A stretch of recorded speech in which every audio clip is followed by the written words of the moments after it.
Now, we have a conference coming up this weekend, and we're calling it the Rev17 Conference. And the reason we came up with that name is it's more visitor friendly than what we're actually trying to do, which is destroy the whore of Babylon that's talked about in Revelation chapter 17. I want you to know this. Prophetically, the Bible foresaw these days, and it talked about an evil world system that made the kings of the earth wealthy by trafficking. And the evil system is called Mystery Babylon. How many have heard of Mystery Babylon? And there's a spirit that is represented by a personage that is the queen of this evil system. And she is called the whore of Babylon.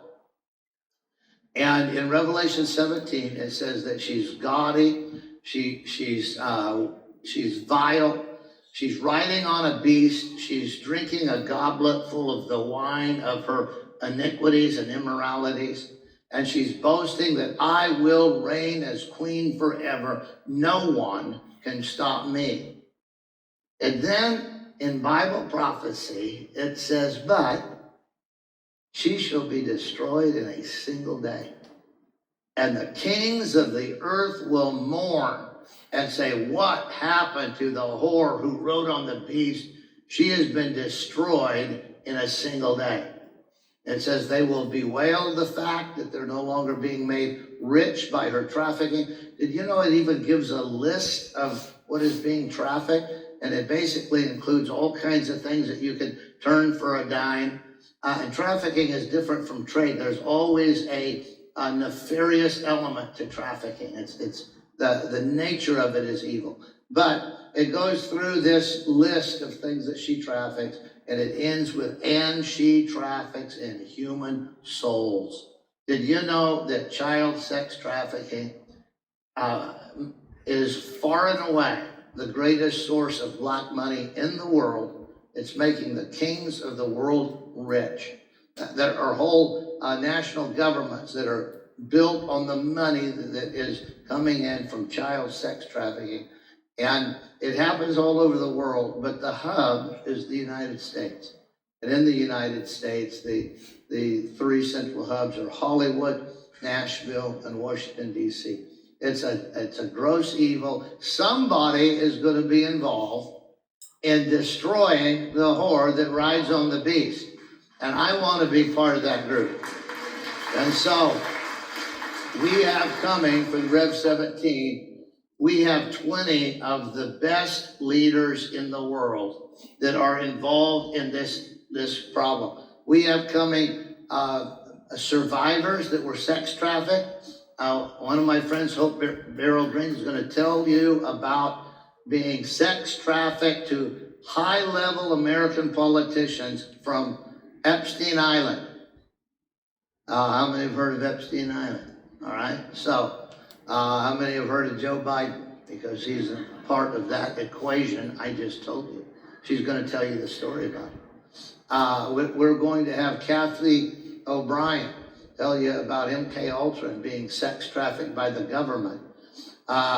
We're going to have not only survivors, we're going to have a mama whose child was groomed by public education teachers. They were groomed for sex trafficking right in the school. And she is now on a campaign to get anti-trafficking laws, which should be a total no-brainer. But she's trying to get anti-trafficking laws in every state. She's going to be here. We're also going to have the guys that are kicking in the doors and rescuing the kids. And so we're going to have Craig Salmon Sawyer. He just did one of the biggest busts in American history just the week before, about 10 days ago. We're going to have Basil and Tina Boz that head up a ministry called the Association for the Recovery of Children, ARC. They're going to be here. They're going to be telling you stuff. We're going to have people from the border that are here. Lieutenant Colonel Pete Chambers is going to be here. Mary Flynn O'Neill from America's Future is going to be here.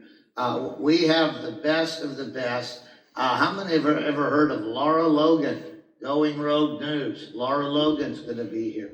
I love Laura Logan. She has risked her life many times to expose evil, and she's going to be here. And it goes on and on and on. So it's quite amazing that out here in Yuba Duba Doo, we have the best of the best that are coming next week. They'll be right here. We're going to have a conference, but we're going to take it right over the weekend. And it's more convenient that way, and it also helps people recover from hardening of the categories. Some people think, that God's going to be mad at us if we do a conference right over the top of our regular service time. God's okay with it. Trust me, I already asked him. And so next week, for Saturday night, this conference starts on Friday. It goes all day Saturday. It goes all day Sunday.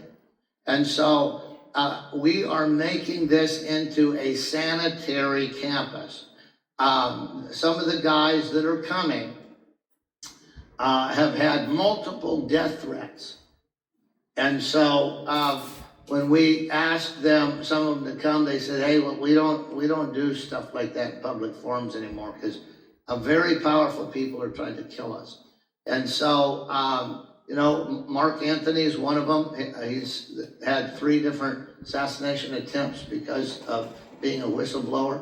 And I said, Mark, how about if we work with the best of the best? We have a great security team. We're working with Navy SEALs.